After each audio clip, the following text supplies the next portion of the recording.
Hello friends, నా పేరు లక్ష్మణ్. ఇవాళ మనం విజయవాడ బెంగళూరు మధ్య కొత్తగా రాబోతున్న ఎక్స్ప్రెస్ వే గురించి వివరాలు చూద్దాం. సో ఒకసారి గూగుల్ మ్యాప్స్ లో చూస్తే ఈ ఎల్లో కలర్ లో ఉన్నది ఆంధ్ర, ఈ బ్లూ కలర్ లో ఉన్నది కర్ణాటక. ఈ కొత్తగా నిర్మిస్తున్న ఎక్స్ప్రెస్ వే ఆంధ్రాలో ఉన్న విజయవాడ దగ్గర నుంచి కర్ణాటకలో ఉన్న బెంగళూరు దాకా ఉంటుంది. దీనిలో ఎక్కువ భాగం ఆంధ్రాలోనే ఉంటుంది. దీనిని 3 భాగాలుగా విభజిస్తే ఆంధ్రాలో ఉన్న విజయవాడ దగ్గర నుంచి అద్దంకి దగ్గర ఉన్న మేదరమెట్ల దాకా ఉన్న రోడ్డు ఆల్రెడీ ఉన్నది. ఇది నేషనల్ హైవే 16. దీనిని 6 లైన్ హైవే లాగా వైడ్ చేస్తారు. సో ఇది బ్రౌన్ ఫీల్డ్ డెవలప్మెంట్, అంటే ఆల్రెడీ ఉన్నదాన్ని డెవలప్ చేస్తున్నారు. విజయవాడ దగ్గర నుంచి ఈ మేదరమెట్ల దాకా ఉన్న మొత్తం పొడవు 113 కిలోమీటర్లు. నెక్స్ట్ ఈ మేదరమెట్ల నుంచి కోడికొండ దాకా ఉన్న రోడ్డుని కొత్తగా నిర్మిస్తున్నారు. దీని మొత్తం పొడవు 345 కిలోమీటర్లు. దీనిని కొత్తగా నిర్మిస్తున్నారు కాబట్టి గ్రీన్ ఫీల్డ్ అని అంటారు. మిగతా భాగం అంటే కొడికొండ దగ్గర నుంచి బెంగళూరు దాకా ఆల్రెడీ రోడ్డు ఉన్నది. అది నేషనల్ హైవే 44. ఈ రోడ్డు మొత్తం పొడవు 73 కిలోమీటర్లు. ఇది బ్రౌన్ ఫీల్డ్ డెవలప్మెంట్. సో ఈ రోడ్డు మొత్తం పొడవు 518 కిలోమీటర్లు. బ్రౌన్ ఫీల్డ్ మరియు గ్రీన్ ఫీల్డ్ కలుపుకొని ఈ హైవేకి పెట్టిన పేరు NH 544G. ఇది యాక్సెస్ కంట్రోల్డ్ ఎక్స్ప్రెస్ వే, అంటే కొన్ని లొకేషన్స్ లో మాత్రమే ఈ రోడ్ లోకి ఎంటర్ అవడానికి పర్మిషన్ ఉంటుంది. అలానే ఈ ఎక్స్ప్రెస్ వే మీద అలౌ చేసే మాక్సిమం స్పీడ్ 120 km/h. యాక్చువల్ గా విజయవాడ నుంచి బెంగళూరు వెళ్లాలంటే ప్రస్తుతానికి 2-3 దారులు ఉన్నాయి. వాటిల్లో ఒకటి ఇలా ఒంగోలు, నెల్లూరు, నాయుడుపేట, తిరుపతి, చిత్తూరు మీద గుండా బెంగళూరు వెళ్లొచ్చు. ఈ రూట్ లో వెళ్తే మొత్తం పొడవు సుమారుగా 630 నుంచి 640 కిలోమీటర్లు ఉంటుంది. అలానే ప్రయాణ సమయం సుమారుగా 13 గంటలు పడుతుంది. ఈ కొత్తగా వేస్తున్న రోడ్డు వల్ల ప్రయాణించవలసిన దూరం 120 కిలోమీటర్ల పైన తగ్గుతుంది. అలానే సమయం కూడా 4 నుంచి 5 గంటల వరకు తగ్గుతుంది. సో ఇప్పుడు ఒకసారి ఈ గ్రీన్ ఫీల్డ్ ఎక్స్ప్రెస్ వే గురించి చూస్తే ఇది ఇక్కడ మీరు చూస్తున్నది నేషనల్ హైవే 16.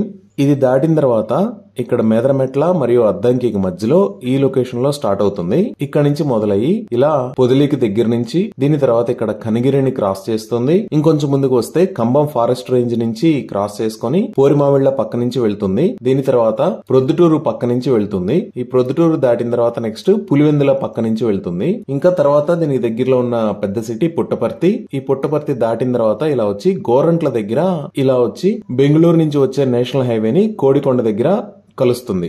సో దీని నిర్మాణం ప్రస్తుతం ఎలా ఉంది అనేది మనం ఇంకొక మ్యాప్ లో చూద్దాము. సో ఇక్కడ మీరు గోరంట్ల అని చూసారు కదా, ఇది ఒకసారి గుర్తు పెట్టుకోండి. సో మీరు ఇప్పుడు రియల్ టైం మ్యాప్స్ చూస్తే ఇది గోరంట్ల. ఇక్కడ మీకు ఒక లైన్ కనపడుతుంది చూసారా, ఇది కొత్తగా నిర్మిస్తున్న రోడ్డు. బెంగళూరు హైదరాబాద్ హైవేకి ఇక్కడ కనెక్ట్ అవుతుంది. దీనికి సంబంధించిన పనులు చాలా వేగంగా జరుగుతున్నాయి. సో దీన్ని మొత్తం చూసాము అంటే మనం ఒకసారి ఈ గోరంట్ల దాటిన తర్వాత ఇక్కడ కొంచెం ఫారెస్ట్ ఏరియా ఉంటుంది. ఈ ఫారెస్ట్ ఏరియా దాటిన తర్వాత మళ్ళీ ఇక్కడ నుంచి రోడ్డు పనులు జరుగుతున్నాయి ఇలా. సో ఈ లైన్ ని మీరు అబ్జర్వ్ చేయండి. ఇక్కడ ఇలా వచ్చి పెద్దనపాడు పక్క నుంచి వెళ్తుంది ఈ రోడ్డు. సో ఇక్కడ మీరు ప్రొద్దుటూరుని చూడొచ్చు. ఈ ప్రొద్దుటూరు దాటిన తర్వాత ఇక్కడ మళ్ళీ రోడ్డు పనులు జరుగుతున్నాయి. మీరు చూస్తే ఇది పోరుమామిళ్ళకి పక్క నుంచి ఇలా వెళ్తుంది. మళ్ళీ ఇక్కడ ఫారెస్ట్ ఏరియా మధ్యలో కూడా ఇక్కడ నిర్మాణం జరుగుతుంది. ఇది దాటిన తర్వాత నెక్స్ట్ ఇక్కడ కనిగిరి పక్కన కూడా రోడ్డు పనులు జరుగుతున్నాయి. సో ఇంతవరకు నా దగ్గర రియల్ టైం మ్యాప్ కి సంబంధించిన అప్డేట్ ఉంది. మిగతా రోడ్డుకి సంబంధించిన నా దగ్గర క్లియర్ గా అప్డేట్ లేదు. అలానే నేను ఆ ఏరియాలో ప్రయాణం చేసినప్పుడు డెఫినెట్ గా డ్రోన్ వ్యూస్ తో ఇంకొక వీడియో కూడా అప్డేట్ చేస్తాను. సో ఈ మొత్తం ప్రాజెక్ట్ ని భారతమాల పరియోజన ఫేజ్ 2 లో భాగంగా నిర్మిస్తున్నారు. టోటల్ వర్క్ ని 14 ప్యాకేజీల కింద డివైడ్ చేశారు.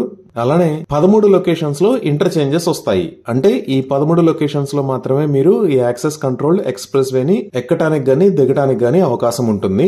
దీని నిర్మాణం కోసం అంచనా వేసిన మొత్తం వ్యయము 19,200 కోట్ల రూపాయలు. అలానే ఈ ప్రాజెక్ట్ కి ఎలాంటి సర్వీస్ రోడ్స్ కూడా రావు. ఇవి విజయవాడ బెంగళూరు మధ్య కొత్తగా నిర్మిస్తున్న ఎక్స్ప్రెస్ వే కి సంబంధించిన వివరాలు. నేను ప్రస్తుతం నిర్మాణ పరిస్థితి ఎలా ఉంది అనేది డ్రోన్ వ్యూస్ తో ఇంకొక వీడియో చేస్తాను త్వరలో. Thank you.